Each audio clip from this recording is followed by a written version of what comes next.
പ്രപഞ്ചത്തിൽ നാം തനിച്ചാണോ എന്ന ചോദ്യം നൂറ്റാണ്ടുകളായി മനുഷ്യരാശിയെ കൗതുകപ്പെടുത്തിയിട്ടുണ്ട്. കോസ്മോസിൽ കോടിക്കണക്കിന് താരാപഥങ്ങളും നക്ഷത്രങ്ങളും വാസയോഗ്യമായ ഗ്രഹങ്ങളും ഉള്ളതിനാൽ ജീവന്റെ ഒരേയൊരു തൊട്ടിൽ ഭൂമിയാണെന്നത് അസംഭവ്യമാണെന്ന് തോന്നുന്നു. ദ്രവജലം നിലനിൽക്കാൻ കഴിയുന്ന ഒരു നക്ഷത്രത്തിന് ചുറ്റുമുള്ള പ്രദേശമായ ഈ വാസയോഗ്യമായ മേഖലയിലെ എക്സോപ്ലാനറ്റുകളുടെ സമീപകാല കണ്ടെത്തലുകൾ മറ്റെവിടെയെങ്കിലും ജീവൻ നിലനിൽക്കുമെന്ന അനുമാനങ്ങൾക്ക് ആക്കം കൂട്ടി.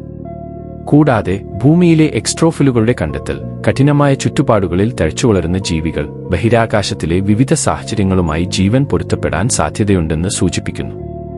എന്നിരുന്നാലും ജ്യോതിശാസ്ത്രത്തിലും ബഹിരാകാശ പര്യവേക്ഷണത്തിലും പുരോഗതി ഉണ്ടായിട്ടും അന്യഗ്രഹ ജീവികളുടെ കൃത്യമായ തെളിവുകൾ നമുക്ക് ഇതുവരെ കണ്ടെത്താനായിട്ടില്ല.